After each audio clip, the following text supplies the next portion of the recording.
So Dillian Whyte has supposedly been cleared by the Texas Commission of all commissions to box again. They say that the test that he failed, which was a VADA test, was most likely down to a contaminated supplement or a supplement which had illegal ingredients that were not disclosed on the packaging. This is the conclusion that the Texas Commission have apparently come to. Now, why this is not convincing to me is the fact that the British Boxing Board of Control haven't exonerated Dillian Whyte. UKAD haven't exonerated Dillian Whyte. Now, we know it wasn't a UKAD test. It was a VADA test. And Dillian Whyte, I could be wrong about this, but to my knowledge, doesn't have a UK license. He fights under a foreign license. I'm not sure if it's Portuguese or whatever the case may be. Nevertheless, the fight with Anthony Joshua was going to be in the UK. So the British board would have had involvement. I mean, they would be the guys overseeing everything. And if foreign license holders fail tests for UK fights, they often do get investigated and do receive suspensions. I mean, look at Krzysztof Glowacki. He received the UK ban. I think it was for the Richard Riakporhe fight. Now, Dillian Whyte has been very clever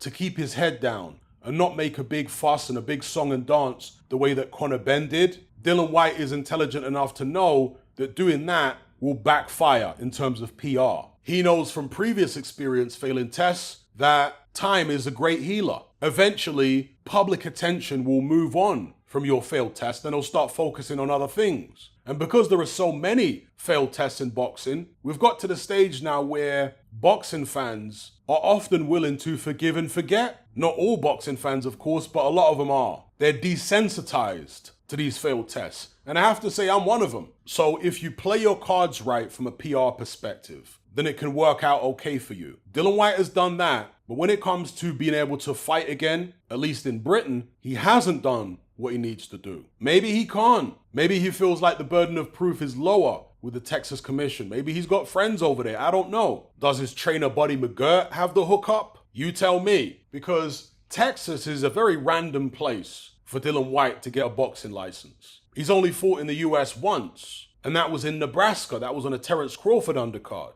He's never fought in Texas before. To my knowledge, he has no previous boxing relationship with the Texas Commission. But interestingly, it was the exact same commission that gave Conor Benn a license to fight in the United States. He didn't actually have a Florida license. He had a Texas license, and that allowed him to box in Florida. The Florida Commission just wanted to know whether Conor Benn had any current bans or suspensions in the UK. So is there some type of loophole whereby fighters who can't fight in Britain or have got issues in Britain can somehow, for whatever reason, get a license from the Texas Commission, whereby they wouldn't be able to so easily get a license for New York or Nevada, etc., etc. If any of you have got information on that, drop it in the comment section below. Now, some people are saying that Dillian Whyte might be brought in to the fold with the Saudis. I wouldn't have thought so just yet, because those Saudi shows, last I checked, were being overseen by the British Boxing Board of Control. That's the commission that was presiding over those Saudi shows. And if Dillian Whyte hasn't been cleared by them, he may have a problem. But with that Texas license, similar to Conor Benn, he's going to be able to fight in the United States in at least one state and possibly other states as well. Maybe Florida, like Conor Benn, Nevada possibly, we'll see. Whatever the case may be, I don't think Dillian Whyte has got much left. We know he's got a massive heart. We know he's tenacious. We know he can punch. But his punch resistance seems to be completely shot to bits to me. I can't imagine his reflexes are any better. He's having these long stints out the ring, a lot of inactivity. At 35 years of age, he's surely on the decline. I mean, he's always got a chance because of that power and because of the heart he has. And he's sneaky with the left hook. But because he's also very slow-footed, easy to hit, and again, chinny at this point, I'd find it hard to pick Dillian Whyte to beat many of the top 10 heavyweights at this stage. So that's my take on it. Give me your take in the comment section below.